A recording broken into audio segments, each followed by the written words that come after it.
What to do, snackers, snackettes, and snack X's? It's your boy Gage.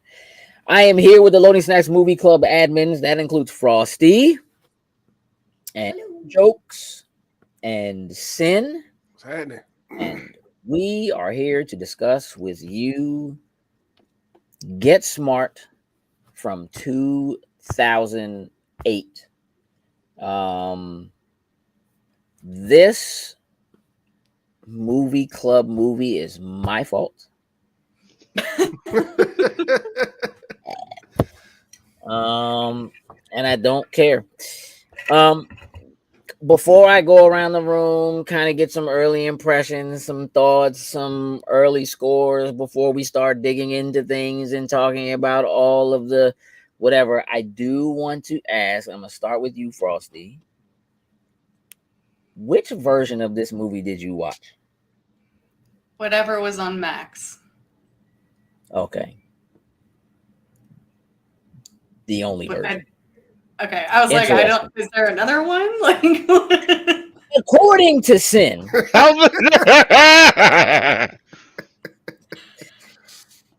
Sin claims that what he watched was like 2 hours and 40 minutes. Did it just feel that way? No. Nah. Look at his face. He believes. Oh, no. You know, you're familiar with the Mandela effect, right? Where like you think a thing was a way, but it really isn't that way. It's no, it was a thing. It happened. It happened. They played for 2 hours and 40 minutes, and I can't explain it.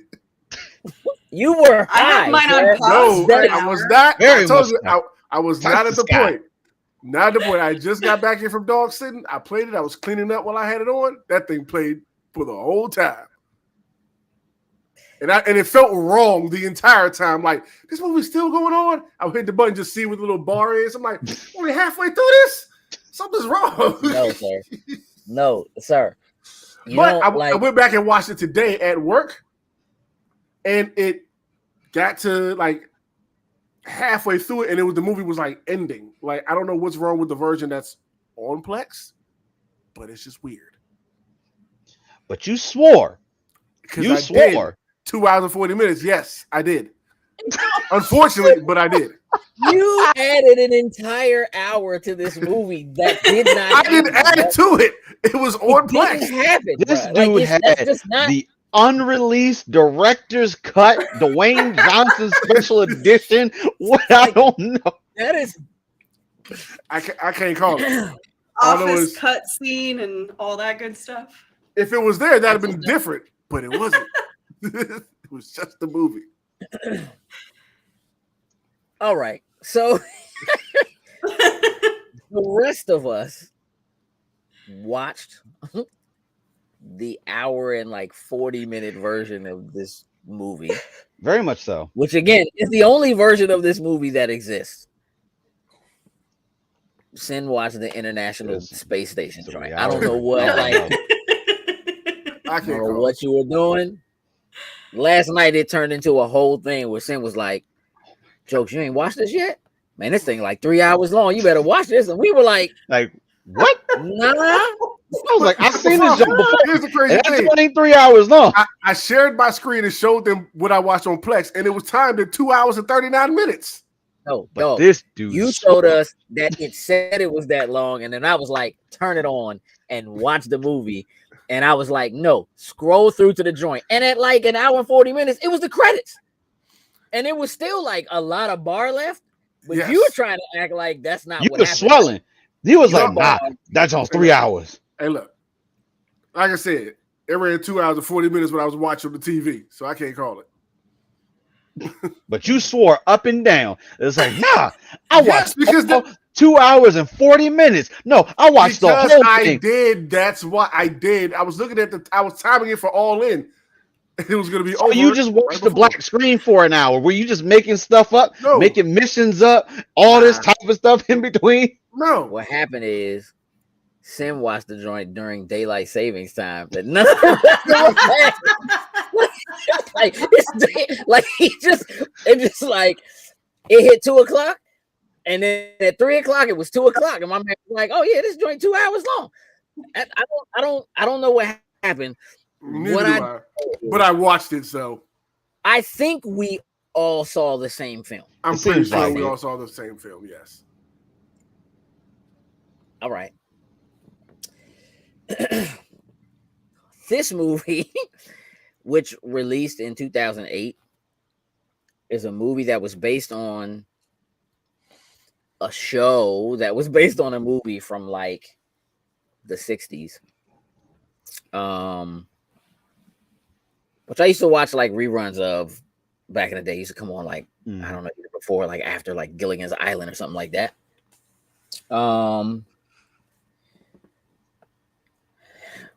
Starring Steve Carell, Anne Hathaway, The Rock. There's a little bit of Terry Crews in there. Alan Arkin. It's got a pretty solid cast. Frosty, had you seen this movie before? Yeah, but it had been a long time. Probably a decade or so. Yeah. Which would make some sense. Jokes, had you seen this? I've seen it before. Just Okay. anything. It's been a while. I own it on DVD. So yeah, it's old. It's old. I'm assuming you hadn't seen this before. Never seen it. Nope. Okay. That helps make sense of why you could even possibly imagine it might be as long as you seem to think it was. Whole time I was losing my mind. Like, this thing can't be like, the movie should be over at this point. It was stupid. Nah, the movie was over, dog. Like, that shit was over. Hey, maybe the speed was slowed down or something on it. Like, I don't know. My man said the speed was slowed down. I can't call it.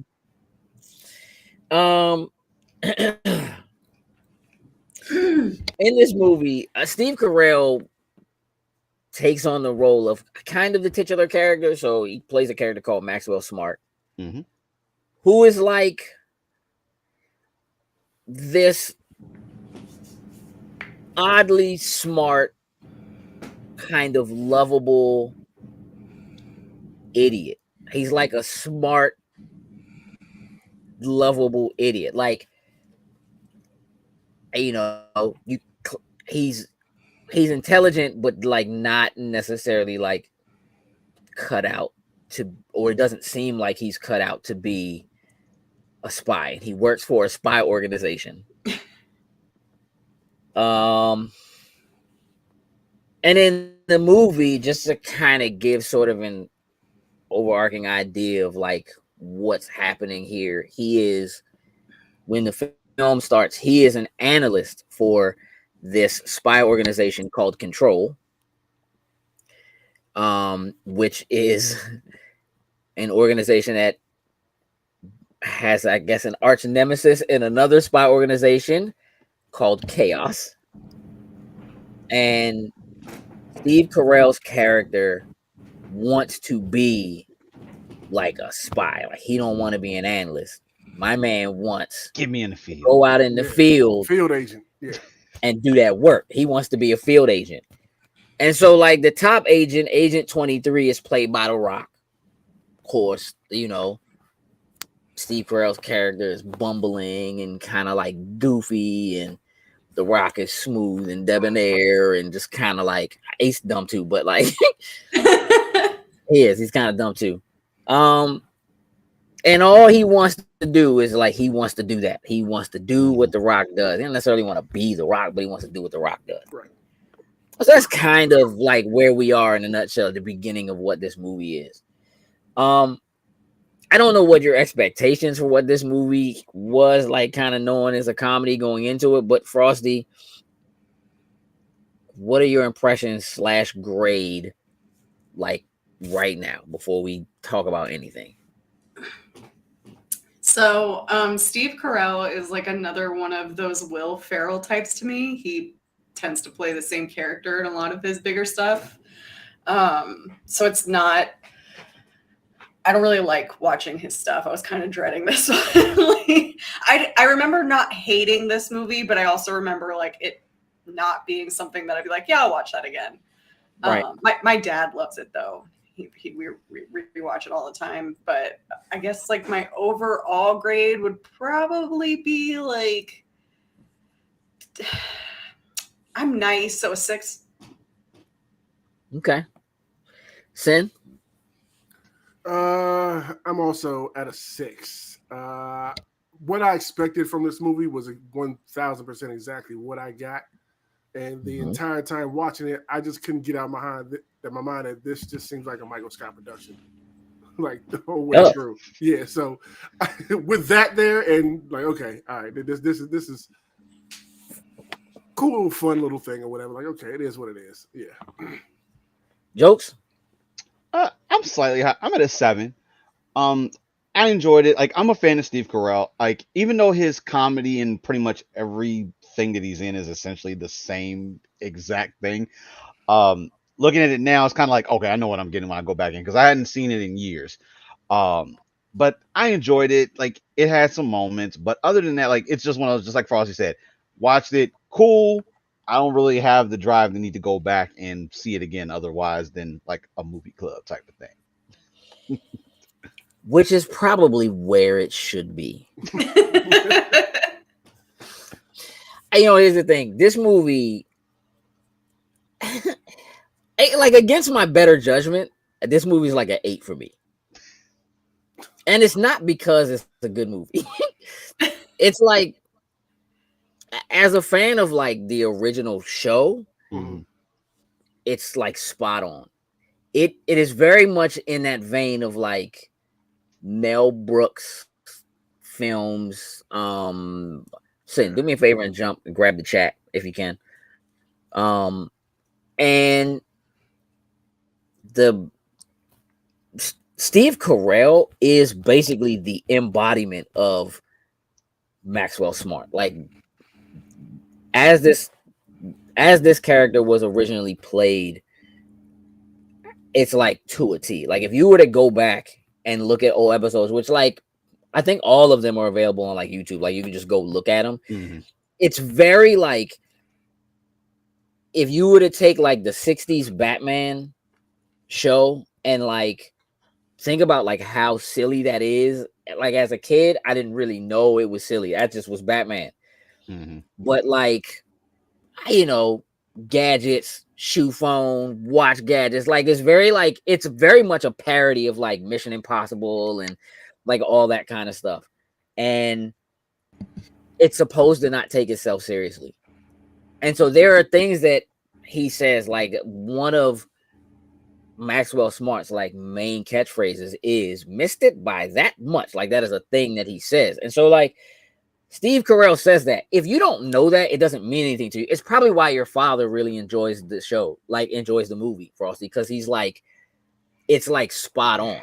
And it is very well done in terms of like Steve Carell being who Steve Carell always is against somebody who can mostly play straight and every now and again has something kind of like an Anne Hathaway does in this film. And so technically, from that perspective of like living up to what the original show and concept is, it's basically flawless. Okay. I was wondering that. But in a vacuum, like I purposefully watched this movie with my youngest daughter, who I know had never seen it, because if she laughs at this is funny. She might have laughed like once. Okay. Like one time.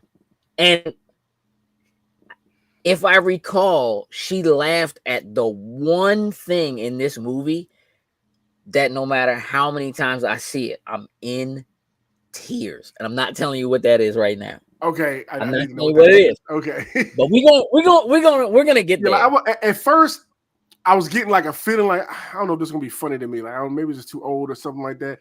Then probably 25% of the way through it, just little one-liners and stuff, I start chuckling for no reason. Like, where was that from? It's so stupid. This movie's so stupid. And it's like, again, it doesn't take it. You can't take this movie seriously. Yeah. you're absolutely not supposed to take this seriously.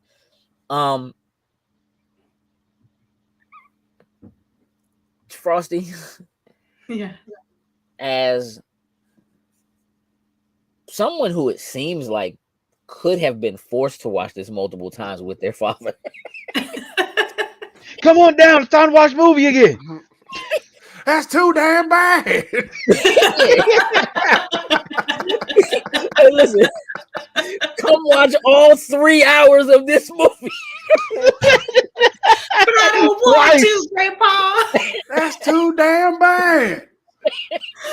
Oh, I don't know. Listen, I don't know what it is about you that Sin just decided your father is country as hell. That's who I am, man. Like, I don't know why you just made that decision.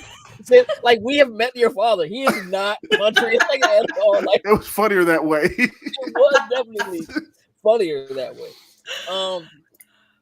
And Frosty, I'm pretty sure you would never watch this movie again if you didn't have to. Yep. However, this is why I'm posing this question to you.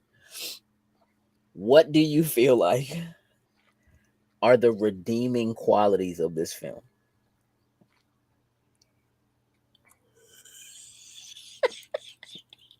It can't be that hard. Anne Hathaway. All right. Okay, that's fair. Okay. We'll take that. At the time, right? Anne Hathaway's career was like LA Enchanted.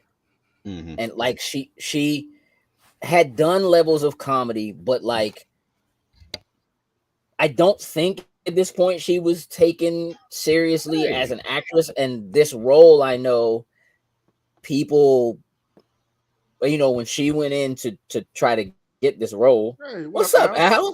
Good. When she went in to try to get this role, they thought she was too young and that she would skew too young for it. But the role of 99 really is, as Agent 99, to kind of be the straight man. Andrew says essential he didn't watch the old TV show. He watched every episode of the old TV show, Andrew, for like 3 hours plus. I will say that I do think Anne Hathaway does a really good job in this film. Mm-hmm. I especially imagine if you're not a comedian, it can be very difficult to maintain your focus around Steve Carell. Oh, for sure. Sin, Mm-hmm. let's talk about the story here a little bit. Okay. Steve Carell, as like the top analyst for this spy organization, again, all he wants is to be an agent. He wants to, like, if you will, graduate from being an analyst and get into being an actual agent. And Terry Crews and his man. Little chuckle you just did. Dog. They were annoying me at some parts. Like, it just wasn't making sense to me. Like, I get the whole bullying of like Max. Like, I get that, but what makes y'all think y'all gonna bully The Rock like that? Hey, bro, listen. When The Rock stapled that paper to his head, and it was so smooth. Like, oh, can I just see that real quick? All right, bam, wham. It was very much The Rock. Like, it was pretty perfect. He has his little folks that make his gadgets that he's really cool with. Mm-hmm. They love him. The Rock, oh man, he's the best analyst, gives me all the greatest information, blah, blah, blah. He knows he's getting ready to take this test. And to that, I did like that at the beginning with the majority of the movie, how they seemed cool, even though he's the big, cool, suave one. Yeah, like that. He wasn't trying to be little Max, nothing like that. Like he was cordial with him. Yes, I did appreciate it. And really like protecting him, like from the other agents and stuff like that, like looking out for him. He goes in, he aces the exam, the field exam to be a field agent, right? Goes in and meets with his boss, only for his boss to tell him, hey, you know what, dog? You aced it. My man's like, thank you. I'm so excited to be. but I need you where you are. You're too good at your job. You are so good at your job. That can't move I'm not you. gonna move you out of this spot. You're gonna keep doing what you do. I cannot promote you. That's kind of a real thing. I feel like some of us may have been there before. And you kind of feel for him in that moment, like, dang, that's kind of messed up. You know what I At mean? least ask, And well, since you're gonna keep me, can I at least get a little raise? Like you gonna keep me here? Can I get a little raise? I don't. No, he wants to be a field agent. Yeah. Go back out there and do field agent practice with The Rock. And have him watch your back real quick. The air gun scene is pretty solid. So look, you kind of get that, like, what's gonna happen, right? It's not like, this is not like, it's all predictable, incredible storytelling or whatever. This is just like, all right, somehow he's gonna have to end up in the field. We just got to figure out how that's gonna happen or whatever. Jokes, my man comes to work, shows up at the office, and everything is a wreck. Destroyed. And somehow he doesn't seem to realize that at first. Even though, like, nothing's right. He bumped into Agent 99. First of all, she's pretty mean when he ran into her first time on the street. However, shouts out to him because he was kind of smooth with the lines. I'm gonna keep it a buck. That version of Steve Carell would not have been the 40-year-old version. I just want my man was kind of on it. You know what I'm saying? He ends up getting into the agency. Everybody's out cold. Lights are out. Everything's broken. Papers everywhere. Here comes Agent 99. My man's like, all right, they coming. Let's do a distraction. Gets the hose out. Why you shaking your head, Joe? I'm just laughing about the scene in my head.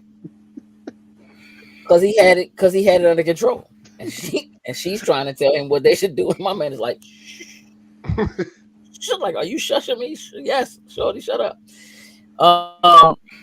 Nonetheless, control, somebody has infiltrated, knocked everybody out, stole everything. They can't do anything. And even though they don't want to, they kind of end up having to make him an agent, which is the thing that he wants more than anything in the world. And so when they sit at this table and use the cone of silence, Sin, yes. let me ask you a question. If you had access to the cone of silence, what would you say inside the cone of silence? I'm saying a lot of things inside the cone of silence. I'm asking you what? In that particular moment? Why not? Not necessarily. I'm just asking as a whole. Like, if you could just. Oh man, a lot of language, a lot of foul language, a lot of cussing people out. You really need a lot of F this job. That? A lot of F this job. Stuff like that. I didn't use it at work. Yeah, at work. Oh yeah, all that stuff. Yeah, a little bit of that. Oh yeah, well, a lot of that. Of course, when he used it, it don't work. Yeah, dude, push the button all the way. Which just seems like the kind of thing that shouldn't be a thing. How hard do you have to push that button to get it to turn on? A little sticky. I don't know.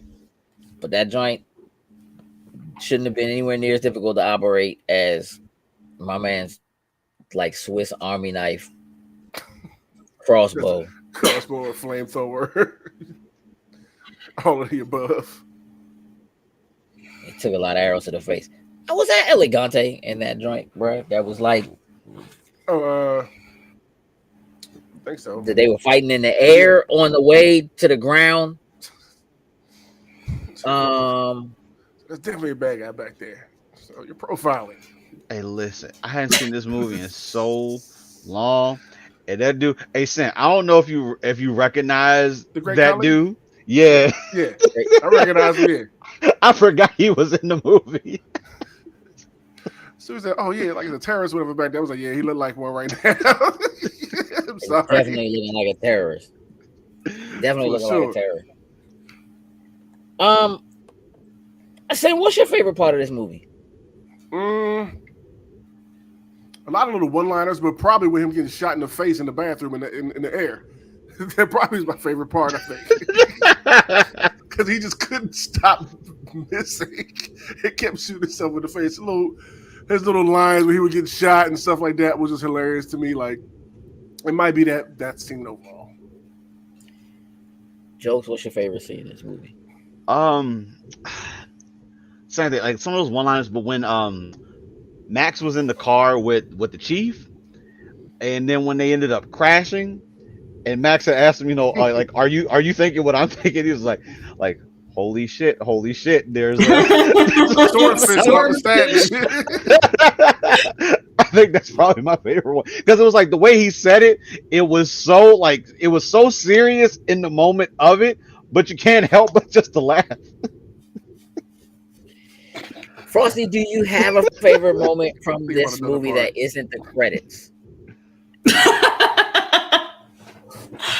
Oh, how do you know? Because I feel like you might have liked the dance scene a little. No, Thank you for jumping. not the one. Nope. That little. My man was holding on for dear life. Guys, going to help me here. Help me get her. You know, look, this joint is like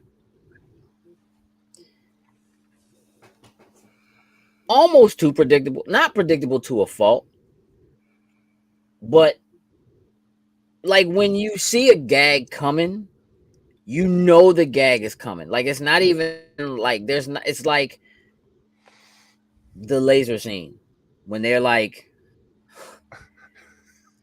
Now, for a second in the laser scene, when she did the part where she arched up and said, "You gotta do it just like me," I said, "If Steve Carell arches his ass like that to try to get out of this, I'm gonna die laughing."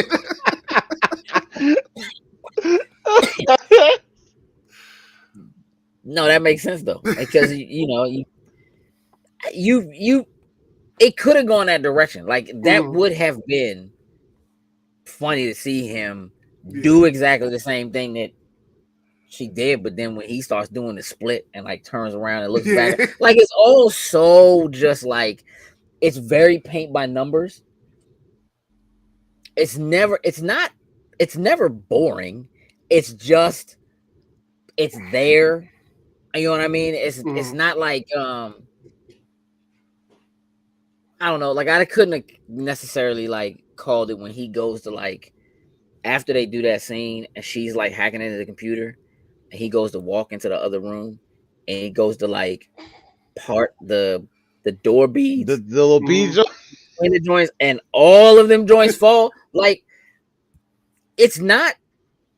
Oh, there's nothing groundbreaking about it. Yeah, it's still perfect though. Like it's just like you. How could you? All joints you didn't even touch. The beads are just falling off the door.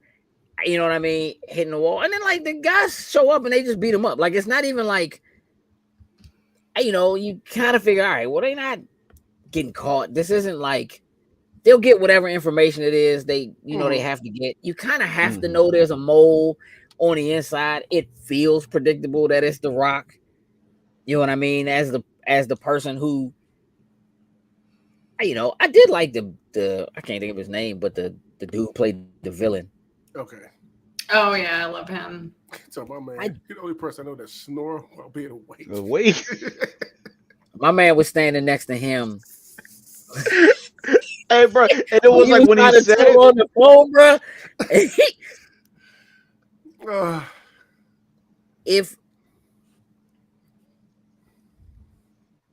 If you could recast this movie, Jokes. Oh. Who do you put in each role? Who's Maxwell?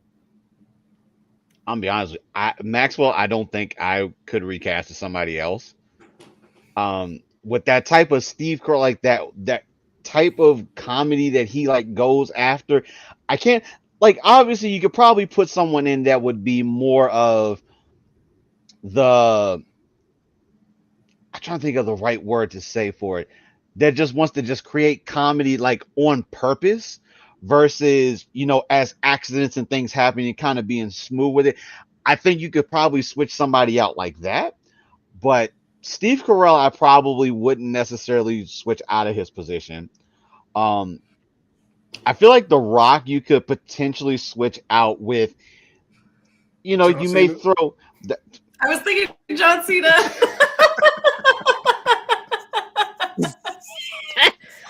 It has to be a wrestler. That's like John Cena will work. I feel like when you throw someone in there that's like some high list star that you didn't want, like initially you probably wouldn't necessarily think The Rock is going to be the villain per se, but you throw somebody into that role and then maybe it makes that swerve a little bit better when it comes time for it. But I think outside of Steve Carell's role, I feel like you probably could interchange everybody else to a certain degree. you could superimpose almost anybody else into the roles. I kind of feel that way. I feel like the only person I probably wouldn't change is the villain. Everybody else, him and his breathe hard henchman. Cause Slim was like the Penguin. He was incredible, dog. Andrew says The Rock was always an arrogant cop or agent during this time. Remember the other guys? Yeah, absolutely. Aim for the bushes.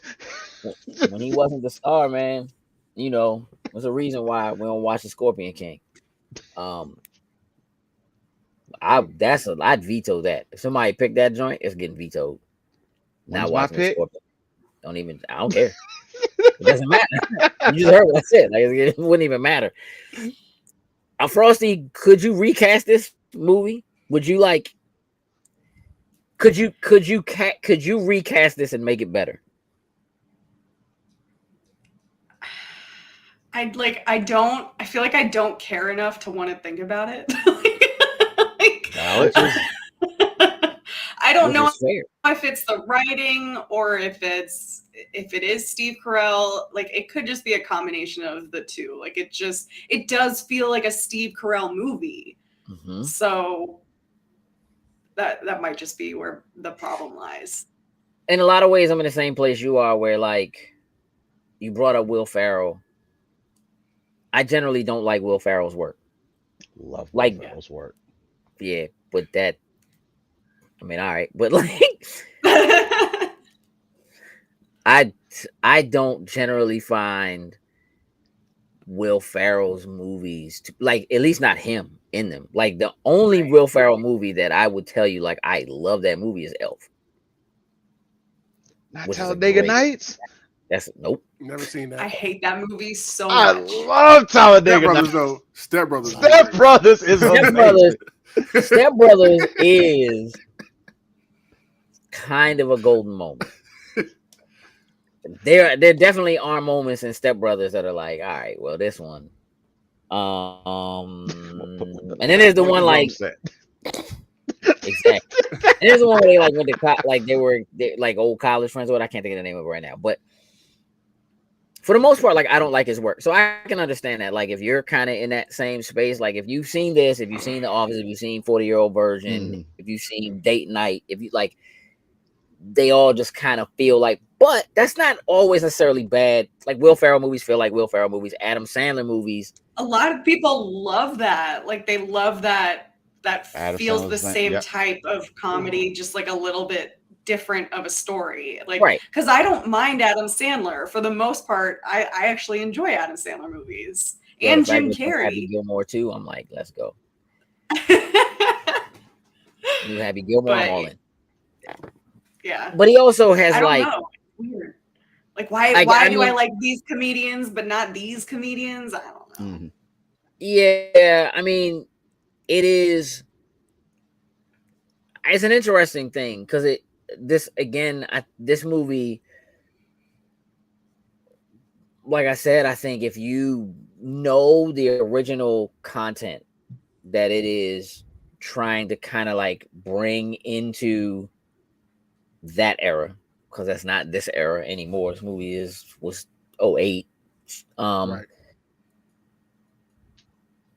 I think it does that well. And at the time, those kinds of films and the kind of stuff that Steve Carell was doing was like particularly hot. Like what Will Ferrell was doing, what Steve Carell was doing. Those kinds of movies were hitting and were doing well and were, you know, trending well in the theater. I didn't bother to see how well this did in the theater because I don't think, like, we're not talking like this is, there's nothing about, oddly enough, there's nothing redeeming enough about this movie or terrible enough about this movie for me to make me feel like, well, it couldn't have possibly done well, or it had to have done well. Like, it's just kind of middle of the road. This is for who it's for, and this is a movie that exists in a place where production houses would greenlight a movie and pay millions of dollars and bring in all of these actors who, for all intents and purposes, are A-list if you consider like who's in it, and know that it's not going to do but so well in the theater, and know that they're going to make great returns on like the DVDs and the Blu-rays when that comes out. Like they just know like it's going to get another life. So like you could afford to kind of put money behind it and greenlight it and put it out and put it in theaters. You know, Netflix existed, but basically just Netflix existed. People at that time are still getting DVDs from Netflix. Like it's a very different landscape. So I think one of the things that I think is special about this movie and what it is it's a product of its time in terms of like where it sits on like how good it is. You could put a movie into a theater that was a 6 or a 7, and it was okay to actually do that. And you could actually do it with enough star power. Having a Steve Carell, having an Anne Hathaway, having a Rock meant that you were probably going to get enough of a box office draw just off of that alone to do enough on it that you didn't have to like kill it. You could just make some money and then you could drop the DVD, and you know people are going to go buy the DVD. Where now it's like, well, people will just wait till something hits streaming or whatever, and you don't necessarily have that same second hit of revenue that comes from doing that specifically. And so like in the grand scheme of things, like this movie is pretty much a perfect storm of what movies were like in that time. This is just before, like, we would get summer blockbusters. You could put this movie out in the summer with a summer blockbuster out and know it's not going to do the summer blockbuster numbers, but be comfortable in what, you know, like what it was going to pull in. Right. And like after people have seen the summer blockbuster or whatever, they still want to go to the movies because people did that back then. They still went to the movies. You could be okay, and it would stay in the theater for long enough that you could be okay. So it's like this kind of special anomaly that's like right on the edge of before the MCU took over. Like just before it became like, if you're not doing superheroes, you can forget it.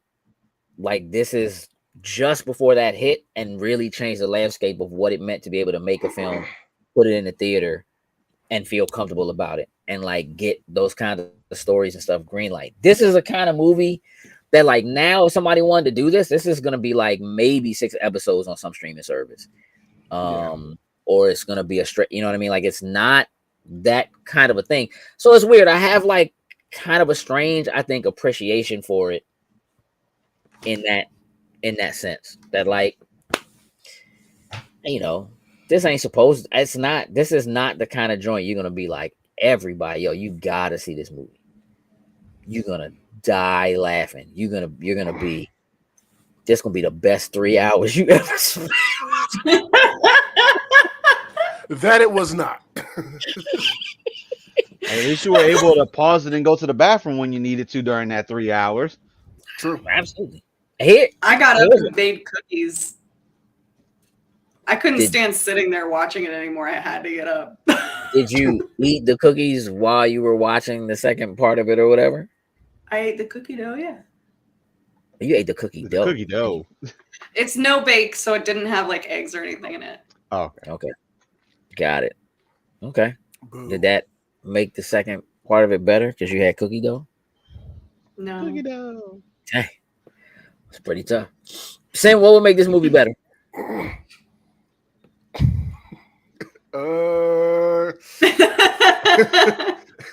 If it was shorter, if it wasn't 3 hours. It wasn't 3 hours. I don't think I needed to be better. What it was just what it was, and it was good for that. You know what I mean? It was some good hearty chuckles throughout it. You know what I mean? You know exactly what you're getting out of it. Nothing to overthink. Like it was perfect. One of them type of things you just want to throw in the middle of the night or something like that. I don't need to overthink. I need some quick little laughs while I'm doing chores and stuff like that. Like it has its space. That's literally like I don't know if I could agree more with almost anything you've ever said. If you hadn't lied about how long this movie was, I didn't lie. It started. Didn't lie.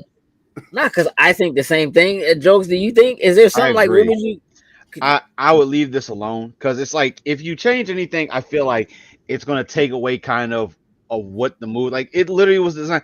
It was the way it ended. It was left where it looked like we were gonna go towards doing a sequel for it. Clearly, that never happened.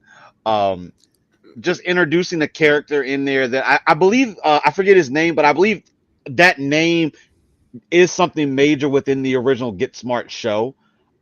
So I heard the name and I recognized it, but of course I've watched like maybe like all 3 episodes, so I knew that was like okay, it looks like it was going to set up for a sequel, but obviously same. As I heard his voice, I was like, oh, it's Brock Sampson. It's like yeah, y'all don't want to pick on him. But nah, there are some things that it's like they like had to do in this movie in order, like again, like the shoe phone.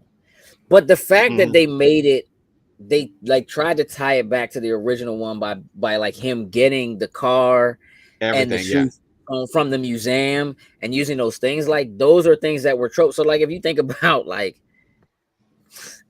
man, like Dick Tracy and how he had like all these gadgets and had like basically he had an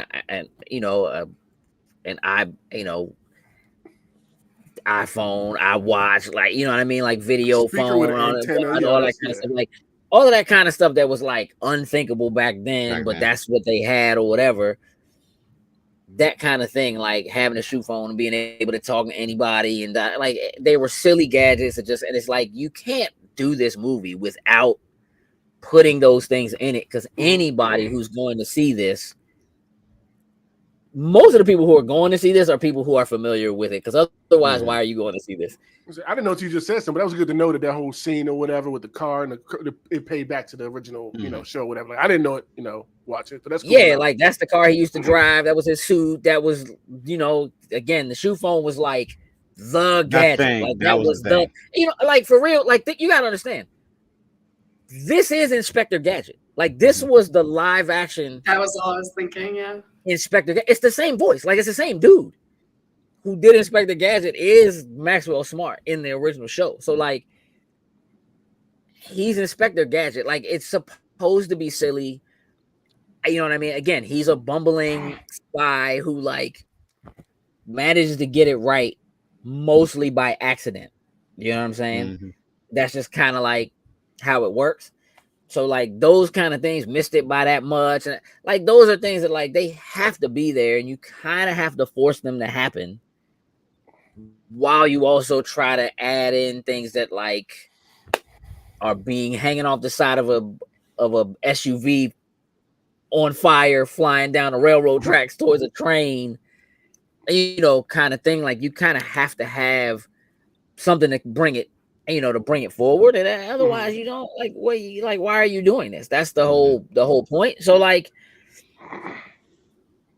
I don't know if you could make this better, but I also don't think it should be better than what it is.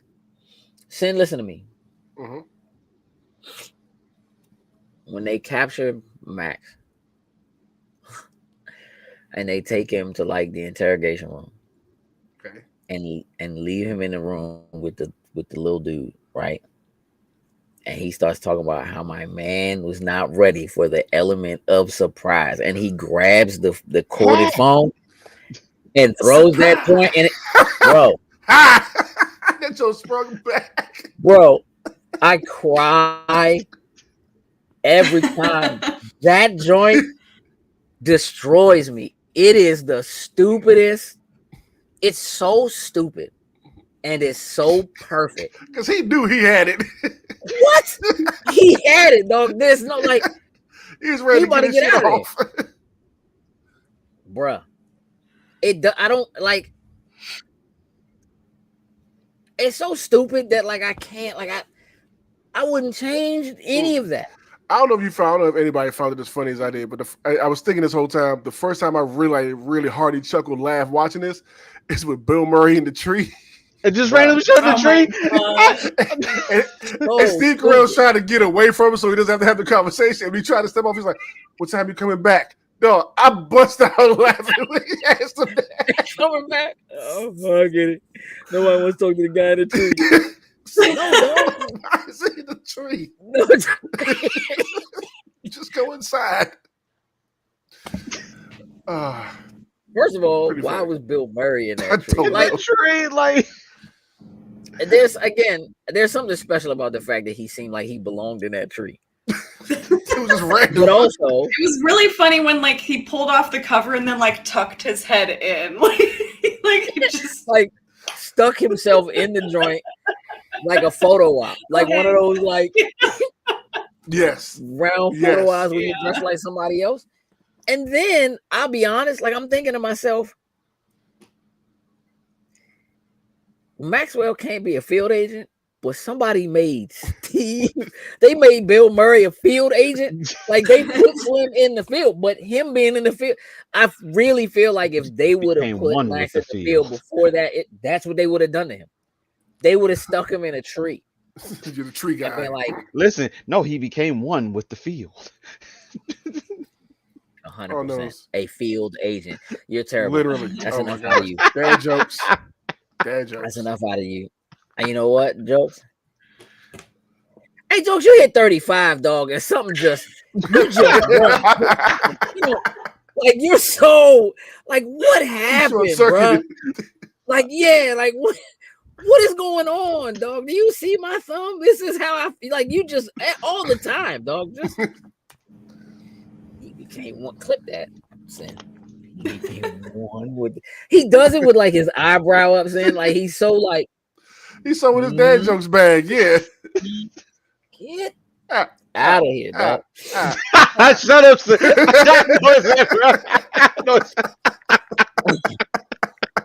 Oh look, Oh my god. it's interesting to me that like none of us are in love with this movie, but none of our scores are like bad. They're just like, you know, whatever. It's It was cool. fun. It's one of those ones was kind of like, it's not for me. yeah. Like, this is for me. Kind of. It's kind of for me. But it is for me. And Frosty, if your dad didn't like this movie a lot, what would you have scored it? I feel like that has some weight. Because it means that, like, you know that there are That people makes who like this, they just love this joint. Andrew says there was a sequel plan, but the director passed away, so we won't be getting it. There's a DVD spinoff. Yeah, I know the Man. spinoff is the two dudes that was trying to act like they was fighting Max. They got their own spinoff movie. I never watched that one.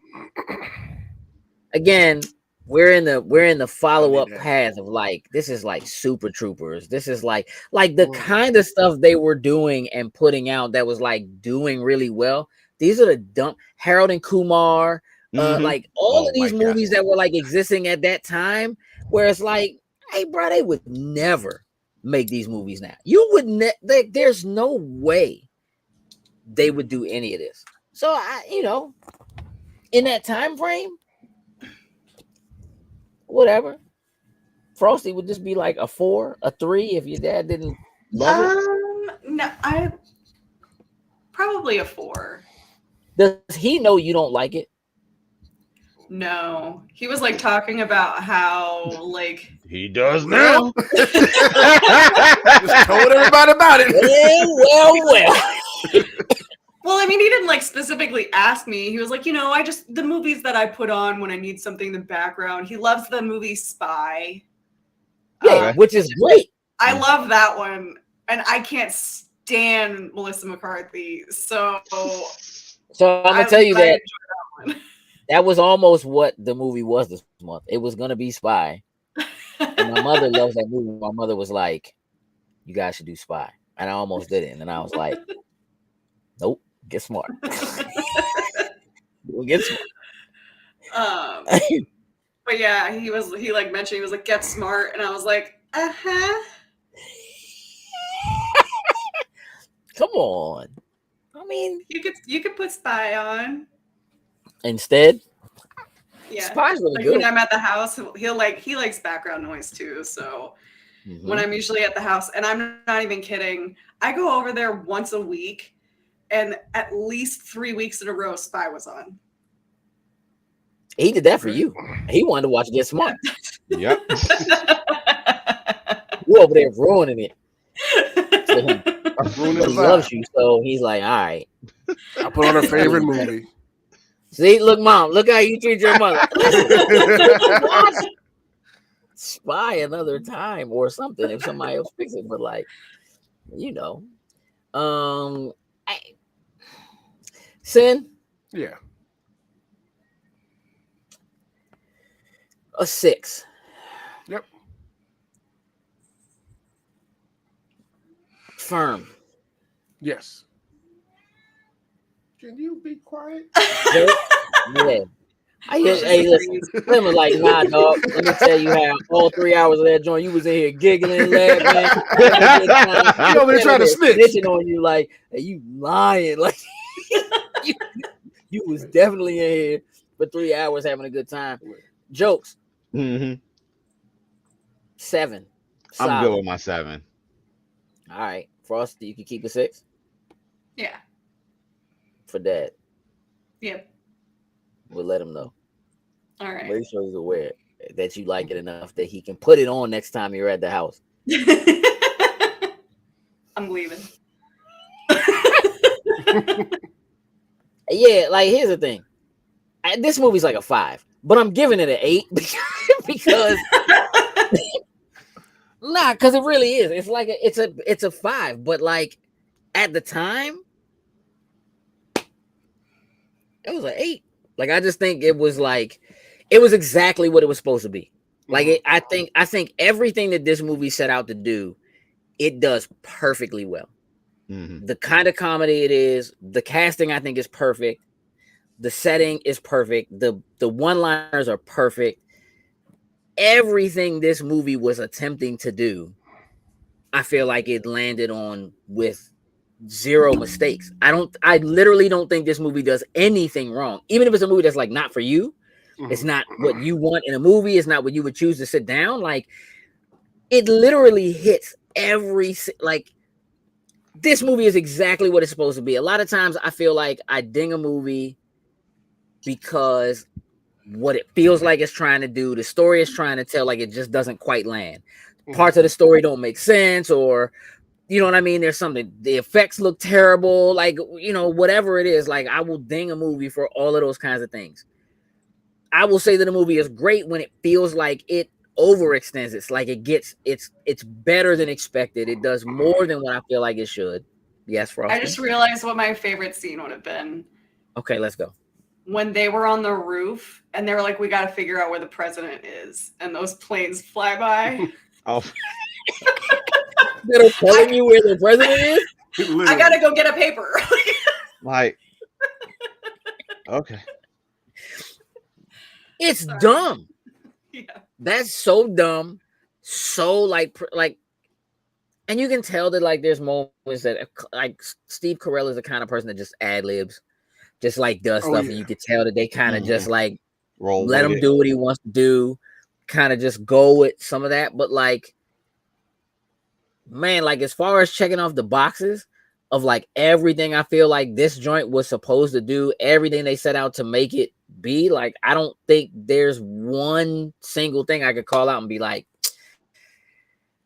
to talk to y'all now and be like, how would you make this better? And you're like, I don't think you can make this better. No, it's exactly. But it's also not like exactly what it needs to be. Yeah, it's an anomaly, which is part of why I picked this movie over picking Spy, because it is, I think, based on its age, it doesn't feel like it's that old. Like when we think about it, like we remember it, it doesn't feel like it's that old, but it's old. And considering what's happened to the industry, what was going on at the time that this came out, whatever, like if we were watching The Wizard of Oz or, you know, something that came out in the 80s or the 70s, we would take into consideration what was going on then, how they shot it at the time, what kind of effects they were able to, like, we would take all that into consideration. And I think that a movie that is in this space, because of what our ages are and how it doesn't seem like 2008 was that long ago, but like do the math. You okay, Frosty? I think I know what I want the movie of October to be. It's just we had a revelation. It's, again, I think it's perfect. I can't give it a 10. It's not that kind of perfect. No. It's like exactly, for me, it's like exactly the 8 it's supposed to be. Right. And it's not doing anything more. Like, you know, you got those, it fits in that vein for me. Like, you know, you got those movies you grow up with. They're like hood classics or stuff like that, you know, they're not great movies. They're not great. Yeah, but you enjoy them for what they are, and you'll go back to them and put them on in the background. It fits in that kind of category for me. Yeah, I agree with that. Yeah, I like where we're at. We're gonna wrap this one up. I appreciate everybody for hanging out with us. I'm interested in hearing what your thoughts are about this movie, about the kind of the time frame where it sits, you know, kind of how that affects, or even just your ideas of how that affects, like from a nostalgia standpoint. That's another thing that was happening at this time, where like we were shooting back to trying to grab franchises and things like that, ownership of things, and like kind of go for people's nostalgia.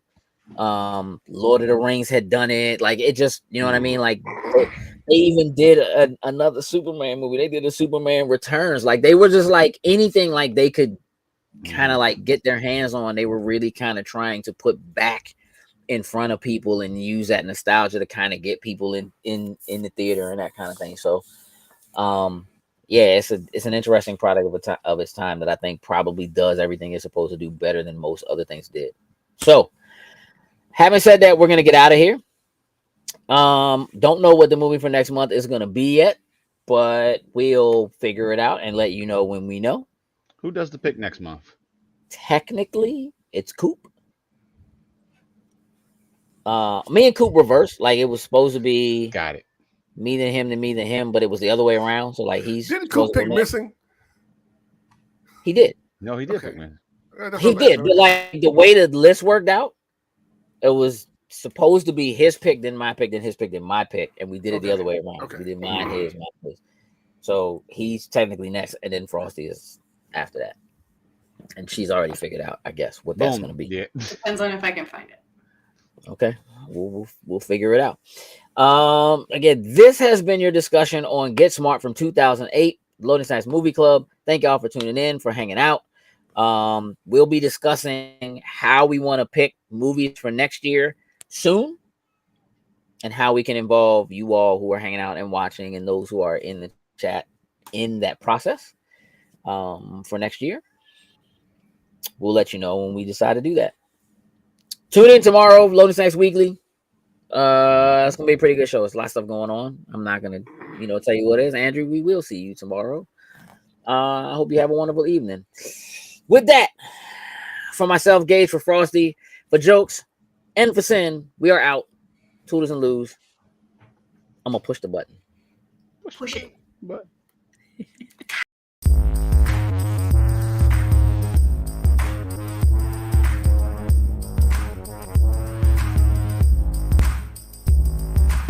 pudding snacks.